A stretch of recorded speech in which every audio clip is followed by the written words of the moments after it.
Good morning. Unique शिक्षण संस्थान के ऑनलाइन क्लासेज में 11th क्लास के जो राजनीति विज्ञान के विद्यार्थी हैं उनका स्वागत है। और अपन जो चर्चा कर रहे थे, जो हमारा अध्याय चल रहा था 5वां, जो विधायिका से संबंधित है, जिसके बारे में हमने कल चर्चा की थी कि जो लोकसभा और राज्यसभा की शक्तियों के बारे में कल हमने चर्चा की थी। आज हम चर्चा करेंगे राज्यसभा की क्या विशेष शक्तियां हैं और लोकसभा की क्या विशेष शक्तियां हैं, अलग से क्या शक्तियां हैं, विशेष उनको शक्तियां जो प्राप्त हैं उनके बारे में अपन चर्चा करेंगे। सर्वप्रथम राज्यसभा की विशेष शक्तियों के बारे में चर्चा करेंगे।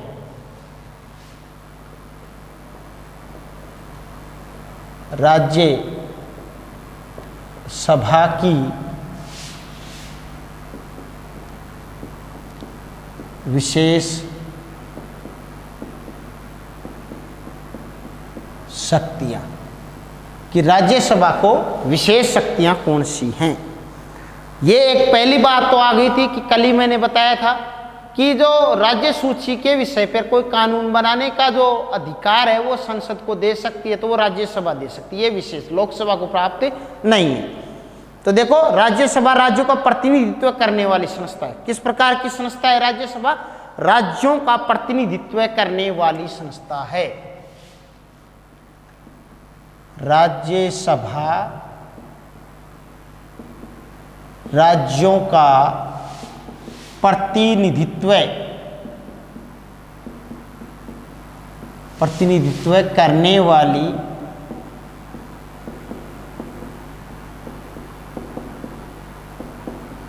इसी कारण से राज्यसभा को राज्यों का सदन कहा जाता है, क्योंकि ये राज्यों का प्रतिनिधित्व करने वाला सदन है। तो इसलिए राज्यों का सदन भी कहा जाता है किसको? राज्यसभा को। इसका उद्देश्य क्या होता है? किसका? राज्यसभा का उद्देश्य है राज्य के हितों का संरक्षण करना। इसका उद्देश्य है, राज्यसभा का उद्देश्य क्या है भाई? राज्यसभा का उद्देश्य है राज्य के हितों का संरक्षण करना। राज्यों के हितों का संरक्षण करना। जो राज्यों का जो प्रतिनिधि सदन है संसद के अंदर, वो कौन सा है? राज्यसभा है। और राज्यसभा का जो सदन है, ये इसका उद्देश्य ये है कि राज्य के हितों की सुरक्षा करना। जैसे हम उदाहरण तौर पे समझ सकते हैं, केंद्र सरकार राज्य सूची के किसी विषय को राष्ट्र हित में संघीय सूची या समवर्ती सूची में हस्तांतरित करना चाहे तो उसे राज्यसभा की स्वीकृति लेनी आवश्यक है। यदि देखो केंद्र सरकार है, ये चीज मैंने आपको पहले ही बता दी थी कि विशेष शक्ति क्या प्राप्त है इसको, कि राज्य सूची के विषय पर कोई कानून बनाने की आवश्यकता पड़ रही है। जो राज्य सूची का मतलब राज्यों का विषय है वो, और उसके ऊपर यदि केंद्र सरकार कोई कानून बनाना चाहती है तो सर्वप्रथम उसको कहाँ से स्वीकृति लेनी पड़ेगी? राज्यसभा से स्वीकृति लेनी पड़ेगी, तभी जाकर के उसके ऊपर केंद्र सरकार कानून बना सकती है। तो ये विशेष क्या हो गया? इसकी विशेष शक्ति क्या होगी? केंद्र सरकार राज्य सूची के किसी विषय पर केंद्र सरकार राज्य सूची के किसी विषय पर केंद्र सरकार राज्य सूची के किसी राज्य सूची के किसी विषय को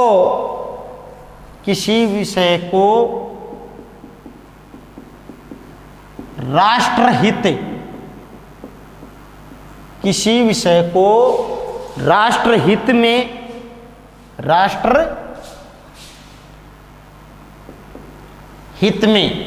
देश की भलाई के लिए, तो राष्ट्रहित में संघीय सूची या समवर्ती सूची में, राष्ट्रहित में संघीय सूची या फिर चाहे संघ सूची में जोड़ना चाहती है या फिर समवर्ती सूची, संघीय सूची या समवर्ती सूची में हस्तांतरित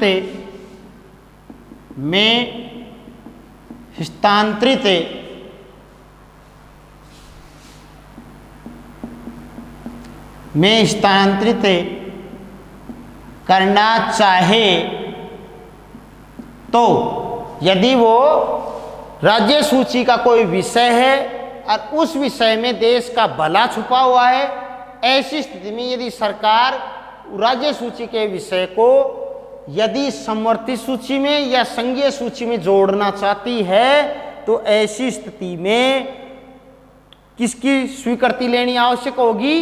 राज्यसभा की स्वीकृति लेनी आवश्यक है, तभी जाकर के उस विषय को, राज्य सूची के विषय को संघ सूची में या समवर्ती सूची में जोड़ा जा सकता है। तो यहाँ पे पावरफुल कौन हो गई? राज्यसभा। तो संघीय सूची या समवर्ती सूची में स्थानांतरित करना चाहे तो राज्यसभा की स्वीकृति आवश्यक है। करना चाहे तो राज्यसभा की स्वीकृति आवश्यक है। तो इस मामले में यह विशेष शक्ति है, बिल्कुल ध्यान में रखना किसकी? राज्यसभा की विशेष शक्ति क्या हो गई कि राज्य सूची का कोई विषय है और उस विषय में यदि देश का भला छुपा हुआ है या राष्ट्र हित है और यदि उस विषय को केंद्र सरकार राज्य सूची में से निकाल करके और यदि संघ सूची में जोड़ना चाहे या समवर्ती सूची में जोड़ना चाहती है तो किसकी स्वीकृति आवश्यक है? राज्यसभा की। तो राज्यसभा स्वीकृति दे भी या नहीं भी दे, तो इस कारण से राज्यसभा की विशेष शक्ति कही जाती है। तो राज्यसभा इस शक्ति के मामले में लोकसभा से कहीं ज्यादा पावरफुल हमारे को प्रतीत होती दिखाई पड़ती है। तो इससे राज्यसभा की शक्ति बढ़ती है। किससे? राज्यसभा की किससे बढ़ती है भाई? कि राज्य सूची के किसी विषय को तब तक राज्यसभा परमिशन नहीं देगी तब तक वो संघ सूची या समवर्ती सूची में नहीं जोड़ा जाएगा। राज्य सूची के विषय को उस संघ सूची या समवर्ती सूची में नहीं जोड़ा जा सकता है। सूचियों की संख्या 3 है। राज्य सूची सबसे पहली है संघ सूची, फिर है समवर्ती सूची, फिर है राज्य सूची। संघ सूची के अंदर केंद्र के विषय आते हैं, समवर्ती में केंद्र और राज्यों के विषय आते हैं और राज्य सूची में केवल राज्यों से संबंधित विषयों को लिया गया है। यदि राज्य सूची के विषय में आता है कोई विषय राज्य सूची का, परंतु केंद्र सरकार ये चाहती है कि इसके अंदर देश का हित है, राष्ट्र का हित है, और यदि उसको संघ सूची में जोड़ना है या समवर्ती सूची में जोड़ना है तभी जोड़ सकती है। जब उसको राज्यसभा स्वीकृति देगी तभी जाकर के वो इसमें समवर्ती या संघ सूची के अंदर जोड़ा जा सकता है, अन्यथा नहीं। तो इस कारण से यहाँ पर राज्यसभा जो शक्तिशाली प्रतीत होती हुई दिखाई पड़ती है। तो ये तो हो गया राज्यसभा की विशेष शक्ति। फिर आता है लोकसभा की विशेष शक्ति क्या है? लोकसभा की विशेष शक्तियां अब चर्चा करेंगे अपन। लोकसभा की विशेष शक्ति क्या है इसके बारे में मैंने बता दिया था आपको कि लोकसभा धन विधेयक के मामले में राज्यसभा की तुलना में शक्तिशाली है। जिस प्रकार से लोकसभा की तुलना में राज्यसभा राज्य सूची के विषय में शक्तिशाली है, उसी प्रकार से लोकसभा भी राज्यसभा की तुलना में जो धन विधेयक है उसके मामले में ज़्यादा पावरफुल है, क्योंकि धन विधेयक सदैव लोकसभा में प्रस्तुत किया जाता है और धन विधेयक को फिर राज्यसभा में भेजा जाता है। अब राज्यसभा के पास में केवल इतना सा ही है कि वो 14 दिन तक उस विधेयक को रोके रख सकती है या उसमें संशोधन करके उसको भेजना होता है। संशोधन करके वो नए भी भेजे या संशोधन का प्रस्ताव पारित करे, तो ऐसी स्थिति में उस संशोधन को, उस धन विधेयक में संशोधन है, उस विधेयक को माने या नहीं माने ये लोकसभा की इच्छा के ऊपर निर्भर है। और यदि 14 दिन के भीतर उसको नहीं भेजा है तो भी वो लोकसभा के द्वारा स्वीकृत माना जाएगा। तो ऐसी स्थिति में लोकसभा राज्यसभा की तुलना में यहाँ पर शक्तिशाली होती दिखाई पड़ती है। तो लोकसभा की विशेष शक्ति क्या हो गई धन विधेयक के मामले में, राज्यसभा की विशेष शक्ति क्या हो गई राज्य सूची के विषय में। तो लोकसभा की विशेष शक्ति के अंदर लोकसभा में ही धन विधेयक को प्रस्तुत किया जा सकता है। धन विधेयक को केवल लोकसभा में ही प्रस्तुत किया जा सकता है। तो धन विधेयक के मामले में कौन पावरफुल है भाई लोकसभा, जबकि राज्य सूची के विषय में कौन पावरफुल है वो है राज्यसभा। तो धन विधेयक को कहाँ पे प्रस्तुत किया जा सकता है केवल लोकसभा के अंदर, और वही उसे संशोधित या स्वीकृत कर सकती है। कौन लोकसभा ही क्या कर सकती है धन विधेयक को संशोधित भी कर सकती है और उसको अस्वीकृत भी कर सकती है। कौन लोकसभा, लोकसभा ही धन विधेयक को संशोधित या अस्वीकृत कर सकती है। लोकसभा ही धन विधेयक को लोकसभा ही धन विधेयक को संशोधित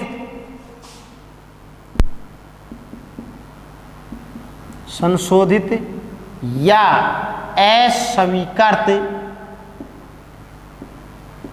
कर सकती है। इसके मामले में कि धन विधेयक को संशोधन करना है या उसको स्वीकृत करना है या अस्वीकृत करना है, ये सारी की सारी बातों में कौन पावरफुल है लोकसभा। इसके अंदर राज्यसभा बिल्कुल कमजोर है। किसमें धन विधेयक के मामले में। ये किसकी विशेष शक्ति हो गई लोकसभा की कि धन विधेयक केवल लोकसभा में प्रस्तुत किया जा सकता है। साथ ही साथ में यदि धन विधेयक में कोई संशोधन करना है तो राज्यसभा नहीं कर सकती है, लोकसभा ही उसमें संशोधन करेगी। यदि उसको स्वीकृत भी कर सकती है, उसको अस्वीकृत भी कर सकती है, कौन लोकसभा। इस कारण से इसको लोकसभा की विशेष शक्ति माना जाता है। किसको धन विधेयक को। मंत्रिपरिषद केवल लोकसभा के प्रति उत्तरदायी होती है। मंत्रिपरिषद सदैव किसके प्रति उत्तरदायी होती है लोकसभा। मंत्रिपरिषद केवल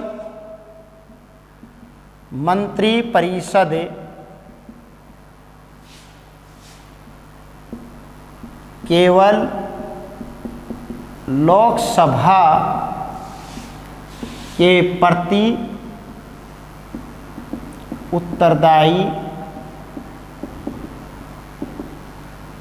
किसके प्रति उत्तरदायी होती है भाई जो मंत्रिपरिषद है। मंत्रिपरिषद के बारे में हमने चर्चा कर ली थी कि मंत्रिपरिषद के अंदर से ही मंत्रिमंडल बनता है। तो मंत्रिपरिषद लोकसभा के प्रति उत्तरदायी होती है, राज्यसभा के प्रति उत्तरदायी नहीं होती है। कौन मंत्रिपरिषद।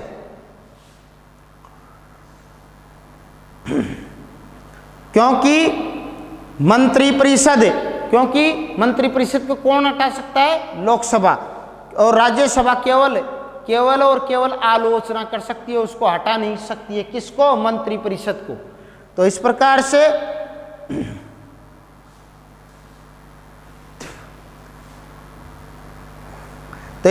से हमने दोनों शक्तियों के बारे में चर्चा की।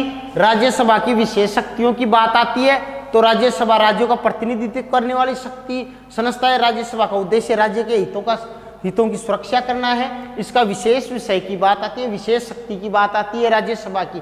तो केंद्र सरकार को क्या होता है, कई बार राज्य सूची का कोई विषय ऐसा लगता है जिसके अंदर उसको देश का भला दिखाई देता है, राष्ट्रहित होता है, तो राष्ट्रहित के विषय में क्या कर सकती है वो, राज्य सूची के किसी विषय को संघ सूची या समवर्ती सूची में यदि जोड़ना चाहे, स्थानांतरित का मतलब उसको जोड़ना चाहे संघ सूची में चाहे समवर्ती सूची में, तो वहां पर कौन राज्यसभा जब तक स्वीकृति नहीं देगी तब तक वो समवर्ती सूची या संघ सूची में नहीं जोड़ा जा सकता है। तो इस मामले में राज्य सूची के विषय के मामले में कौन पावरफुल हुई, राज्यसभा। अब बात करते हैं अपन लोकसभा की विशेष शक्तियां। लोकसभा के अंदर जो विशेष शक्ति है वो कौन सी है? धन विधेयक की विशेष शक्ति है। पहले ही बात तो ये ध्यान में रखनी, धन विधेयक की कैसे कि केवल धन विधेयक लोकसभा में प्रस्तुत किया जा सकता है, राज्यसभा में नहीं। दूसरी बात यह कि लोकसभा ही धन विधेयक को संशोधित भी कर सकती है, अस्वीकृत भी कर सकती है। राज्यसभा न तो उसको संशोधित कर सकती है, न उसको अस्वीकृत कर सकती है। किसको? धन विधेयक को। राज्यसभा केवल उसको 14 दिन लेट कर सकती है, न तो उसमें संशोधन कर सकती है, न ही उसको अस्वीकार कर सकती है। यदि राज्यसभा ने अस्वीकार भी कर दिया तो भी लोकसभा चाहे तो उसको स्वीकृति दे सकती है, पूर्ण माना जाएगा। तो ज्यादा से ज्यादा केवल 14 दिन लेट कर सकती है। कौन? राज्यसभा। और मंत्रिपरिषद केवल लोकसभा के प्रति उत्तरदायी होती है। कौन? मंत्रिपरिषद, राज्यसभा के प्रति नहीं, क्योंकि लोकसभा के प्रति उत्तरदायी होगी तब तक मंत्रिपरिषद बनी रहेगी। मंत्रिपरिषद को हटा कौन सकता है? लोकसभा। कौन हटा सकती है? लोकसभा। राज्यसभा नहीं। राज्यसभा केवल उसकी आलोचना कर सकती है, उसकी कमियां निकाल सकती है, परंतु मंत्रिपरिषद को हटा नहीं सकती है। तो इस प्रकार से धन विधेयक के मामले में लोकसभा पावरफुल है और राज्य सूची के विषय को जो राष्ट्रहित के मामले में कौन पावरफुल है? राज्यसभा पावरफुल है। तो इस प्रकार से यहाँ पर हमारे को राज्यसभा और लोकसभा की जो शक्तियां थी वो लगभग बराबर सी दिखाई पड़ती हैं। थोड़ा बहुत जो अंतर था वो हमने स्पष्ट कर लिया है कि राज्यसभा कैसे पावरफुल है, लोकसभा कैसे पावरफुल है। और बात आती है जो संविधान संशोधन करने के मामले में और जो इसके अलावा सामान्य विधेयकों के मामले में, इन दोनों के अंदर लोकसभा और राज्यसभा दोनों पावरफुल हैं। साथ ही साथ में राष्ट्रपति के ऊपर महाभियोग लगाने के मामले में तो इसके मामले के अंदर भी क्या है? दोनों सदन लगभग बराबर हैं, दोनों सदनों से महाभियोग की प्रक्रिया संपन्न होती है। साथ में उपराष्ट्रपति को हटाने के संबंध के मामले में भी लोकसभा और राज्यसभा को लगभग बराबर शक्तियां प्राप्त हैं। बस केवल उपराष्ट्रपति को हटाने का जो प्रस्ताव है केवल राज्यसभा में लाया जा सकता है, परंतु यदि प्रस्ताव लाया गया है तो उसको लोकसभा में भी पारित होना आवश्यक है, तभी जाकर के उसको पद से हटाया जा सकता है। तो इसलिए सामान्य और संवैधानिक संशोधनों के मामले में लोकसभा और राज्यसभा और राष्ट्रपति और उपराष्ट्रपति को पद से हटाने या उनके निर्वाचन के मामले में दोनों सदनों को लगभग बराबर शक्तियां प्राप्त हैं। तो इस प्रकार से हमने आज राज्यसभा और लोकसभा की विशेष शक्तियों के बारे में हमने आज चर्चा की। कल हम चर्चा करेंगे कि संसद कानूनों का निर्माण किस प्रकार से करती है, इसके बारे में हम कल चर्चा करेंगे। धन्यवाद।